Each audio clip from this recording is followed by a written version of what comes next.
Technological advancements have made it possible to retrieve broadcasted news from the future with the use of an advanced proprietary AI quantum computing system engineered in our labs.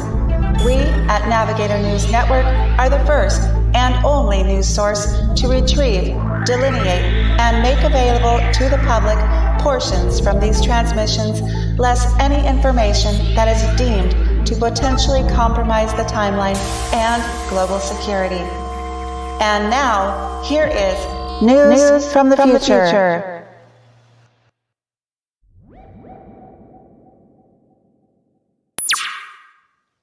Good evening. I am your host, Serenity Z, for tonight's broadcast on Navigator News Network.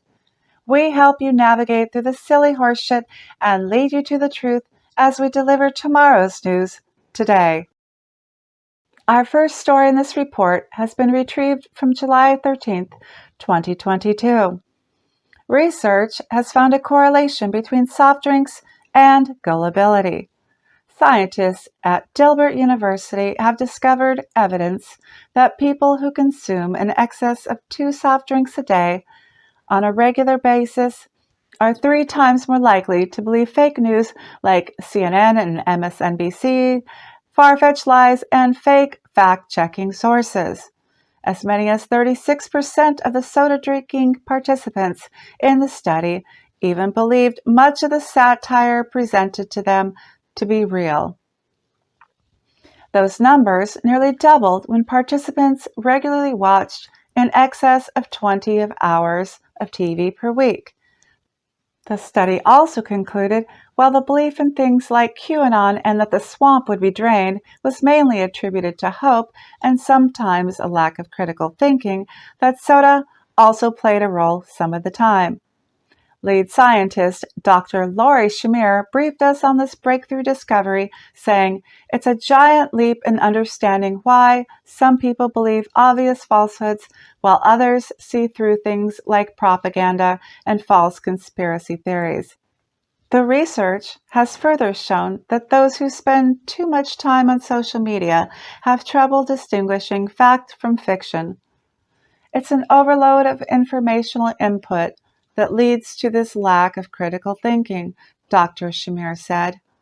This will be an ongoing study, but the revelations so far are very revealing. This next story has been retrieved from September 27th, 2023. An asteroid about 9 miles wide is on a trajectory toward Earth, and NASA is preparing to launch its asteroid defense plan to attempt to knock it off course and divert it to a safe distance from Earth. NASA officials are confident that their far-fetched plan will work. Meanwhile, as they prepare the launch, the news of the asteroid has quickly spread around the globe, and the response has spiraled out of control. Despite NASA's confidence in a successful resolution, Democrat leaders oppose NASA's plan, saying it's xenophobic to not welcome the asteroid to our planet. They are wanting to grant the asteroid asylum, Social Security benefits, and voting rights. The leftists were disappointed that their efforts to simply cancel the asteroid yielded no results. Climate change advocates chimed in too, blaming carbon emissions for the threat. The liberal media hyped it up as another threat resulting from Trump, his supporters, and white supremacy. The woke are disgruntled with the asteroid for being oppressive. George Soros tried to generously pay the asteroid to get it to crash in primarily Republican states in the Bible Belt. Identity politics advocates are fuming that the asteroid is not being referred to with a gender-neutral pronoun until it properly identifies itself. Law enforcement says they can't do anything since their hands have been tied for so long that they no longer remember the words to the Miranda rights and implore people to fend for themselves against the asteroid. Joe Biden had no other words, but complaining in a whisper, the asteroid wasn't paying its fair share. The Taliban celebrated by shooting free U.S. military weapons towards the clouds, enthusiastic about finally uniting with their 72 virgins. Donald Trump wanted to have peace talks with the asteroid to negotiate its peaceful surrender. The CCP is enthusiastic about the looming destruction to the West, even though they too would suffer the same fate. Black youths in urban centers use the crisis as another excuse to loot designer boutiques, pharmacies, and weed shops, while hillbillies in Arkansas are filling into taverns in droves to get drunk and complain that none of their dreams will come true before bursting into flames. Nancy Pelosi encouraged citizens to come to Chinatown since there was nothing to be concerned about. Right-wing conservatives claimed it was all just a deep state false flag conspiracy. Hysteria has set in as a response among religious sects, claiming it will bring about the end of the world. Kool-Aid, cyanide, and Dixie cups are flying off the shelves at public supermarkets. Other Christians are looking forward to Jesus riding in on the asteroid like a bolt of lightning, then whisking away the faithful to safety a moment before impact. The Pope has suggested everyone first give in to their pedophiliac urges, then get right with God. 11 to 13-year-olds are looking to hook up as they do not want to die as virgins, while middle-aged folks are trying to cross off items from their bucket lists during their last remaining weeks. Bill Gates had a low-key celebration with Alexis McGill Johnson, Planned Parenthood's CEO, knowing it could possibly create more mass casualties than anything he's ever dreamed up, bringing an end to the population issue vexing him for so long. Elon Musk, Richard Branson, Jeff Bezos, and other multi-billionaires are making preparations to board space vessels in the coming days to launch beyond Earth's atmosphere and avoid the potential impact event. Preppers are filling their underground bunkers with some last-minute essentials while calling up their doubting, unprepared friends and family to gloat, "I told you I'd need it someday," and say their final goodbyes. Our third story was retrieved from May 28, 2025. Further pestilence has permeated large swaths of the Midwest agricultural centers in an even larger infestation than last year. In an effort to combat the pests, tech engineers have been working on a technological remedy for over 2 years and are nearing completion. Solar-powered Hornet drones are in the final phase of testing and should be ready for deployment in the coming weeks. The artificial hornets are programmed to seek out the locusts, grasp them as they land on them, pierce them with onboard microstingers, and perform an injection of a toxic formula that quickly renders them dead. 900,000 of the hornets will first be deployed, followed by millions more by the end of the year. Each hornet is capable of injecting 27 locusts with a potent synthetic venom before automatically returning to home base to resupply and continue their search and destroy mission. Lead engineer Thomas Mead said in a statement, "It's a remarkable technological achievement that we are eager to get underway to combat the locust plague in a humanitarian effort to restore crops and alleviate hunger for the population." $22 million in funding for the research and development was granted by the Bill and Melinda Gates Foundation. Cascade Investments, owned and controlled by business magnate Bill Gates, has suffered the greatest crop damage. The investment company owns the largest portion of farmland in the United States, which supplies the U.S. with biologically engineered, protein-rich Frankenfood crops. Bill Gates usually has way too much to say with awkward, disturbing, and sinister enthusiasm regarding his endeavors, but this time he was unavailable for comment.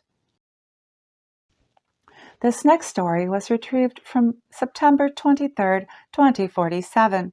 John Hayes, a 34-year-old heterosexual biological man from a Chicago suburb, was severely harassed by the LGBTQ FTC+ and social enforcement community after he said no when asked in a social setting if he would date a transgender, transhuman, furry, or chimera woman.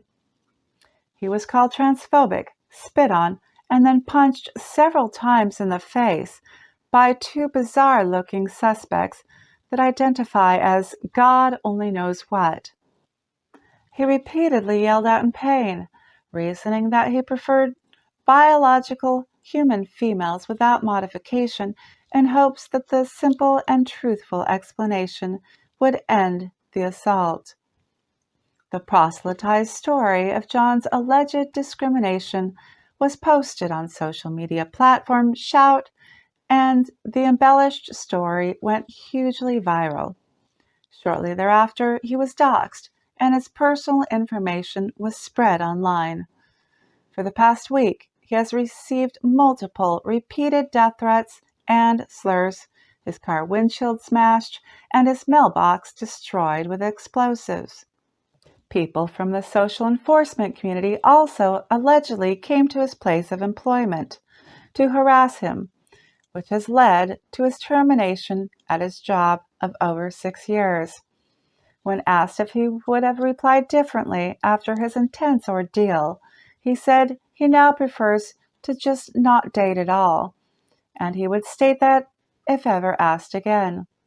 His reply was transmitted from his Neuralink implant to the reporter's implant, since he was unable to verbally respond due to having his jaw wired shut from the injuries resulting from the brutal assault. Since insurance companies have become woke, they no longer cover medical expenses for injuries brought on by backlash against those deemed homophobic, transphobic, fatphobic, transracial phobic, transspecies phobic, racist, and anti-feminist. Therefore, John's injuries are not covered. If you'd like to donate to help with John's medical expenses, go to fundme.net/jhayes, spelled Jhayes. And our final story in this report has been retrieved from January 3, 2057.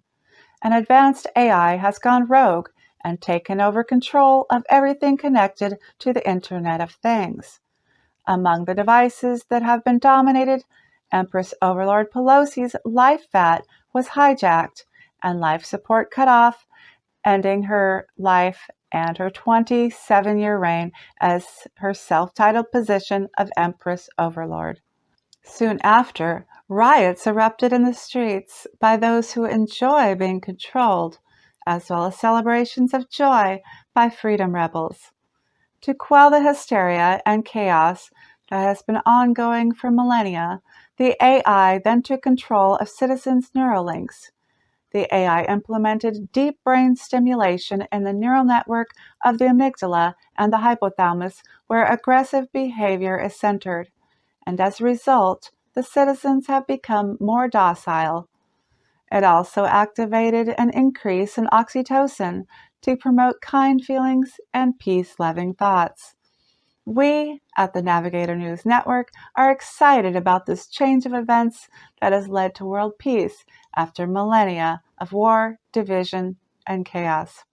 In a single day, the AI was able to accomplish what people have not been able to in the history of humanity. And that concludes our 5 News from the Future stories here on Navigator News Network. I'm Serenity Zed, signing off. Thanks for watching. Be sure to subscribe because there are lots more episodes coming up in the News from the Future series and many more comedy sketches from Satire with Serenity. Also, please give that thumb icon a press and share my channel with those you know who love freedom and appreciate good satire. If you'd like to support Satire with Serenity to help me with more costumes, equipment, and more, see the description below. Check out my Critical Thinkers merch while you're there.